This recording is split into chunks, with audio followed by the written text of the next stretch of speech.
ഒരു പ്രവാസിയെ സംബന്ധിച്ചിടത്തോളം വിസ വളരെ പ്രധാനപ്പെട്ട ഒരു രേഖയാണ്. വിസ നിയമങ്ങളിൽ ഉണ്ടാകുന്ന മാറ്റങ്ങളും കാലതാമസവും ഒക്കെ പ്രവാസികളെ പ്രതികൂലമായിട്ട് പലപ്പോഴും ബാധിക്കാറുണ്ട്.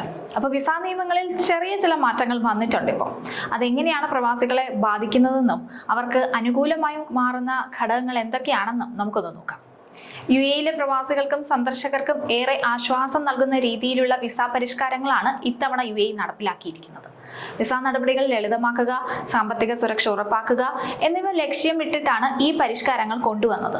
പ്രവാസികളെ സംബന്ധിച്ച് ഏറെ ആശ്വാസം നൽകുന്നതും ഒപ്പം ബാധിക്കുന്ന രീതിയിലും 10ഓളം പ്രധാനപ്പെട്ട മാറ്റങ്ങളാണ് ഏർപ്പെടുത്തിയിരിക്കുന്നത്. ട്രാഫിക് ഫൈൻ ഉള്ളവർക്ക് വിസ നിഷേധിക്കുന്നത് മുതൽ ഗൾഫ് രാജ്യങ്ങളിലേക്ക് ഒരൊറ്റ വിസയിൽ യാത്ര ചെയ്യാവുന്ന GCC ഗ്രാൻഡ് ടൂർ വിസ വരെ ഇതിൽ ഉൾപ്പെടുന്നുണ്ട്. യുഎഇയുടെ ദീർഘകാല റെസിഡൻസി ഗോൾഡൻ വിസയിലും ഒക്കെ മാറ്റം വന്നിട്ടുണ്ട്. അപ്പൊ അതൊക്കെ എന്താണെന്ന് നമുക്കൊന്ന് പരിശോധിക്കാം.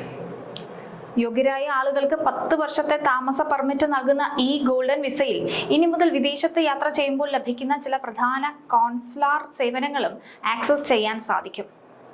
വിദേശകാര്യ മന്ത്രാലയവും federal authority for identity, citizenship, customs and port സെക്യൂരിറ്റിയും തമ്മിലുള്ള പുതിയ കരാർ അനുസരിച്ചിട്ടാണ് ഈ മാറ്റം. 24 മണിക്കൂറും പ്രവർത്തിക്കുന്ന എമർജൻസി ഹെൽപ്പ് ലൈൻ, പാസ്പോർട്ട് നഷ്ടപ്പെട്ടാലുള്ള അടിയന്തര സഹായങ്ങൾ എന്നിവയെല്ലാം ഇതിൽ ഉൾപ്പെടുന്നുണ്ട്. മുൻപ് യുഎഇ പൗരന്മാർക്ക് മാത്രം ലഭ്യമായിരുന്ന ഈ ആനുകൂല്യമാണ് ഇപ്പോൾ ഗോൾഡൻ വിസയ്ക്ക് അർഹരായവർക്കും ലഭ്യമാക്കിയിരിക്കുന്നത്. അതിനാൽ പ്രവാസികളെ സംബന്ധിച്ച് ഈ മാറ്റം വലിയൊരു നേട്ടം തന്നെയാണ്. അടുത്തത് ഗതാഗത പിഴവുകളും വിസ പുതുക്കലിനെയും കുറിച്ചിട്ടാണ്. 2026 ഈ പരിഷ്കാരത്തിലെ ഏറ്റവും കർശനമായതും കൂടുതൽ ആളുകളെ നേരിട്ട് ബാധിക്കാൻ പോകുന്ന ഒരു മാറ്റമാണിത്. ദുബായിലും മറ്റ് എമിറേറ്റുകളിലും പുതിയ ഇമിഗ്രേഷൻ സിസ്റ്റം നിലവിൽ യുഎഇ പോലീസ് ഡേറ്റാബേസുമായി നേരിട്ട് ബന്ധിപ്പിച്ചിരിക്കുകയാണ്. അതുകൊണ്ട് തന്നെ ഈ നിയമം പ്രവാസികളെ നേരിട്ട് തന്നെ ബാധിക്കാവുന്ന ഒന്നാണ്.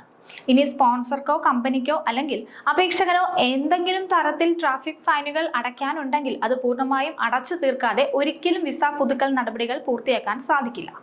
വിസ അപേക്ഷകൾ നൽകുന്നതിന് മുന്നേ തന്നെ ട്രാഫിക് ഫയലുകൾ ക്ലിയർ ആണെന്ന് കമ്പനികൾ ഉറപ്പുവരുത്തണം. ആരോഗ്യ മേഖലയിൽ ദീർഘകാലം ജോലി ചെയ്യുന്ന സാധാരണക്കാരായ പ്രൊഫഷണലുകൾക്ക് യുഎഇ സർക്കാർ നൽകുന്ന ഏറ്റവും വലിയ അവസരമാണ് ഗോൾഡൻ വിസ. നമുക്കിനി ഗോൾഡൻ വിസയെ കുറിച്ച് പറയാം. ആരോഗ്യ മേഖലയിൽ ദീർഘകാലം ജോലി ചെയ്യുന്ന സാധാരണക്കാരായ പ്രൊഫഷണലുകൾക്ക് യുഎഇ സർക്കാർ നൽകുന്ന ഏറ്റവും വലിയ അവസരമാണ് ഇപ്പോൾ ഗോൾഡൻ വിസ.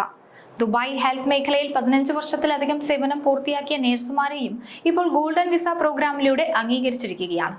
പൊതുസേവനങ്ങളിൽ ദീർഘകാലം നിലനിൽക്കുന്ന മികച്ച ആരോഗ്യ പ്രവർത്തകരെ രാജ്യത്ത് തന്നെ നിലനിർത്തുക എന്ന ലക്ഷ്യത്തിലാണ് യുഎഇ ഇത്തരമൊരു മാറ്റം കൊണ്ടുവന്നിരിക്കുന്നത്. അതിനാൽ യുഎഇയിലെ ആരോഗ്യ മേഖലയിൽ സർക്കാർ നടപ്പിലാക്കുന്ന ഏറ്റവും മികച്ച അവസരം തന്നെയാണ് ഗോൾഡൻ വിസ പദ്ധതി എന്ന് പറയാം. ഇനി ബ്ലൂ വിസ ആനുകൂല്യങ്ങളിലേക്ക് വരാം. യുഎഇയിലെ ദീർഘകാല താമസക്കാരെയും നിക്ഷേപകരെയും ലക്ഷ്യമിട്ടുള്ള ഗോൾഡൻ വിസയ്ക്ക് പുറമെ പരിസ്ഥിതി മേഖലയിലുള്ളവർക്കായി യുഎഇ ബ്ലൂ വിസ നടപ്പിലാക്കി. പരിസ്ഥിതി നേതാക്കൾക്കും സുസ്ഥിരതാ വിദഗ്ധർക്കും വേണ്ടി 10 വർഷത്തെ റെസിഡൻസി പെർമിറ്റാണ് ഇതുവഴി നൽകുന്നത്.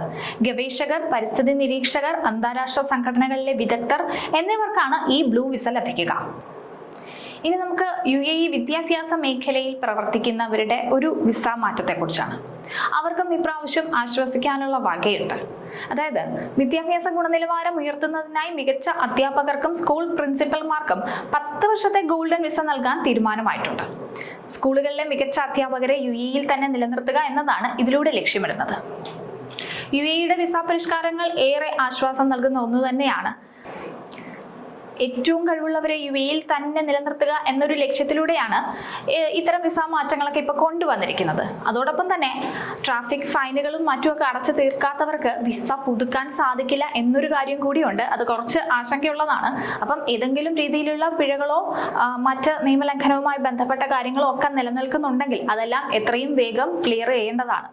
എന്നാൽ മാത്രമേ വിസ പുതുക്കാൻ സാധിക്കുകയുള്ളൂ. അപ്പോൾ അത്തരക്കാരൊന്ന് പ്രത്യേകം ശ്രദ്ധിക്കണം. അല്ലാത്ത പക്ഷം കമ്പനികളെ വിസ പുതുക്കാൻ യുഎഇ ഗവൺമെന്റ് അനുവദിക്കുന്നതല്ല.